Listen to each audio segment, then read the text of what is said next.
Welcome from Sweden. We are in Gothenburg and of course we are presenting a car to you in this video.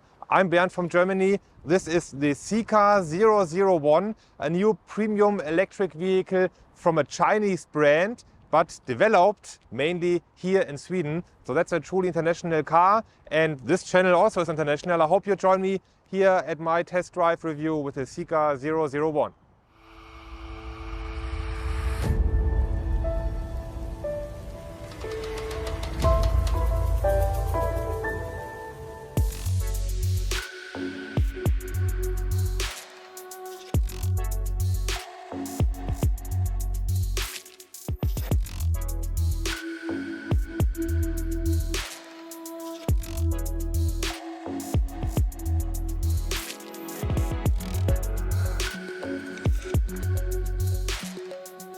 It's raining cats and dogs and there's a massive storm coming, but we are here for you to present this new car coming from the Chinese Geely corporation. Geely is a truly global car manufacturer. They own brands like Volvo in Sweden, like Polestar, Lotus, as well as part of the Geely group. And Zeekr was founded back in 2021 as the new premium luxury brand. The 001 is the very first model they created, and as you might see here from the front end design with its vertically daytime running lights and the main headlights here and the bumper, it looks a little bit like a Lynk Co 01. Maybe you are aware of that SUV as well. That has a reason. The 001 was initially a design concept for Lynk Co, and then Geely decided to establish an all-new luxury brand, and this is the very first Zeekr with a new logo. There will be additional cars as well, like the Compact X and the 009, and a big part of the development is done here in Gothenburg. This is why we are here in windy, stormy Sweden in the European Research and Development Center. The car is neither a sedan nor station wagon or SUV shooting brake. It's a true crossover. It measures 4 meters and 97 centimeters in length. So in terms of the size, it's a competitor to the Volkswagen ID.7, for example, or the upcoming BMW i5 and cars like this. I quite like the design. We've got 22-inch rims here on the test car. 21-inch is standard. The base model comes with a rear electric motor with up to 200 kilowatts or 272 horsepower. And here we've got the all-wheel drive version. That means a second motor at the front axle, and that brings the maximum power output up to 400 kilowatts or 544 horsepower. And then we can accelerate from 0 to 100 kilometers per hour or 62 miles per hour in 3.8 seconds, quite quick, and the top speed is 200 kilometers per hour. There's a 100 kilowatt hours battery pack in the car.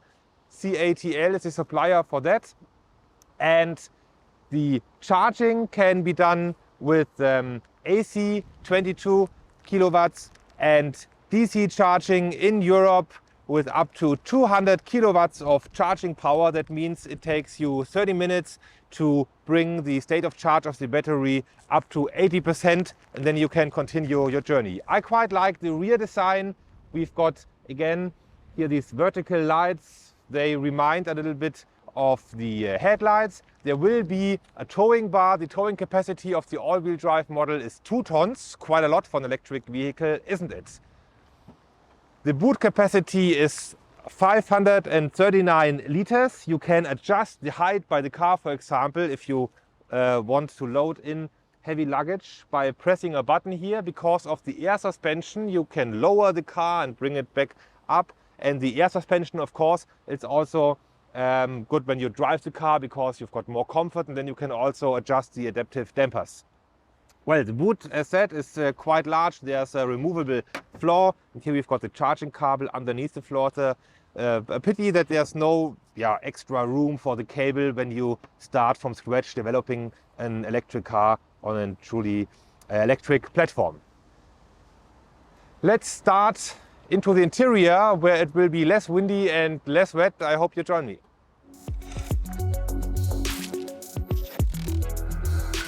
The wheelbase of the Zeekr 001 is 3 meters. That means a lot of space in the interior. My height is 1 meter 92 centimeters, which is 6 feet 3 inches. I adjusted the driver's seat into my seating position, and there's plenty of space in front of my knees. Unfortunately, there's not enough space for the feet underneath the seat, and there's quite a high inner floor because of the battery pack underneath of it. The seats themselves are quite comfortable. There's a lot of headroom despite the declining roof line, but you can also maneuver here a little bit. We've got electrically adjustable backrests. You see the buttons here for both passengers, and then you can change the position, whether you want to have it more up front or not. That's quite comfortable. Also, we do have 2 cup holders here and a storage compartment, and of course you can also bring a 5th passenger or occupant here in the 001. The Isofix kit seats cassettes are easily accessible, quite like that, and there's a 5.7-inch touchscreen here in the center console where you can, for example, change the climate. You can also adjust the seats, which I just showed, and music, ambient lighting, reading lights and all this stuff. And you can charge your device either by a USB-C or USB-A socket with up to 60 watts of charging power, which is quite a lot. And you see a storage net here at the back side of the front seat. I quite like the coloring scheme here with these bright seats and dark blue upholstery and these, I call it rosé champagne metallized plastic. It's quite nice. And in the door panel as well, we've got the same color scheme. No glossy materials. I quite like that. And you see the Yamaha sound system speaker as well, which comes as standard equipment with the privilege trim level. Let's move into the first row.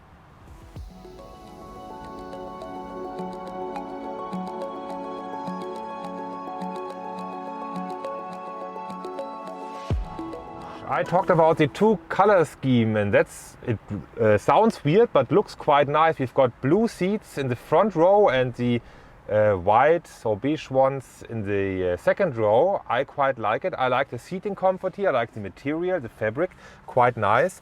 Both seats are electrically adjustable, and you can also adjust the steering wheel electrically via the touchscreen and the head-up display as well.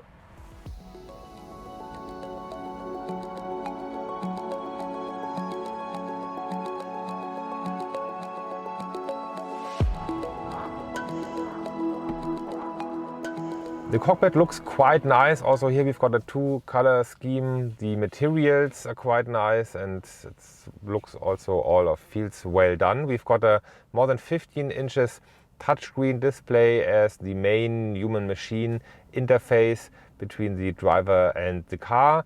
Here you can, for example, adjust the climate control. We've got seat heating and seat ventilation depending on the trim level, and you can do a lot of adjustments here. We've got massage seats, for example, for the driver and front row passenger.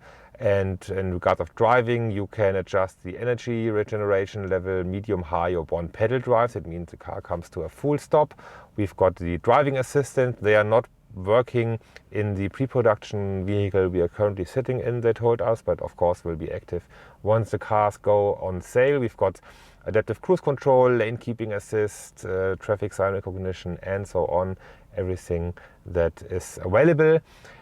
And yeah, you can do all the adjustments, including ambient lighting, sound, etc., voice control here. Also, if you want to adjust, for example, the seats or steering wheel, you can do it via the touchscreen, and then you use this black area here in the steering wheel to adjust the steering wheel. And once you are done, you save it, and then this is the saved position. Behind the steering wheel, you see an 8.8 inches display for all the relevant information for the driver, and there's a head-up display as well, which projects its information directly on the windscreen.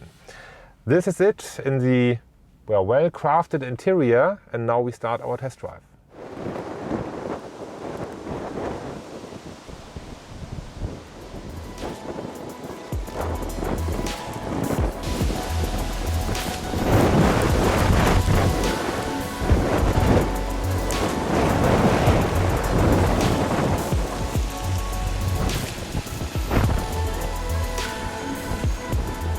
We are driving into a tunnel that gives you the chance to see the night design of the car's interior. Quite nice. I chose the comfort mode of the adaptive suspension and the air suspension. The car's quite comfy. It's a little bit like, yeah, you are more or less flying and not driving. But still you have some feedback, of course, from the street. That means that it's not an artificial way to drive. The energy regeneration can be adjusted here. Now we've got the medium one. On the higher level you really feel a higher braking power of the engine, and then we've got the one pedal drive, which of course makes sense in city driving, for example, that you can just use the pedal as a kind of joystick for your foot. The acceleration, contrary to energy regeneration, it's quite massive.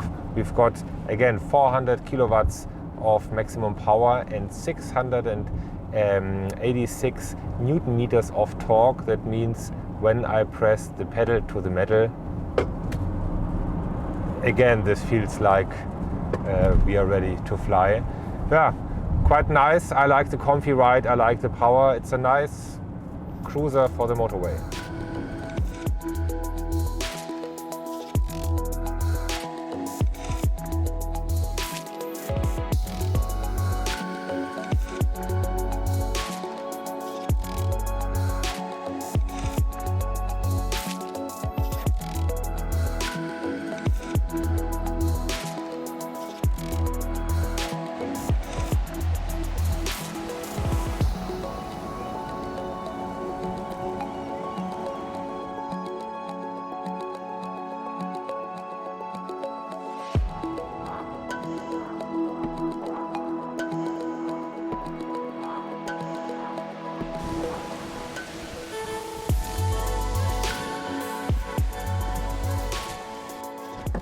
First prices are available for the Netherlands and Sweden. In the Netherlands, the 001 starts at 59,500 euros for the rear-wheel drive model. The all-wheel drive model, which just doubles the maximum power output, costs 3,000 euros more, including 22-inch wheels. Here we've got the privilege called top version, costs 67,500 euros, and that includes seat massage for the first row and ventilation, the 3-zone air condition, and a lot of other additional spec. The prices are quite competitive. We don't know at the moment when we shoot this video what the Volkswagen ID.7 will cost, but it will be round about the same price level. However, the Zeekr has even more premium feeling, and if you would not have an eye to the brand, or maybe you are blindfolded or someone covers the logos, you might think, is this a new Audi, BMW, Mercedes-Benz, whatever? And these cars are far more expensive, of course. So it's not a value car, not a bargain, of course, but a nice alternative in the premium or luxury electric sedan, crossover, station wagon, whatever segment. Let me know what you think about the car. I look forward to your comments.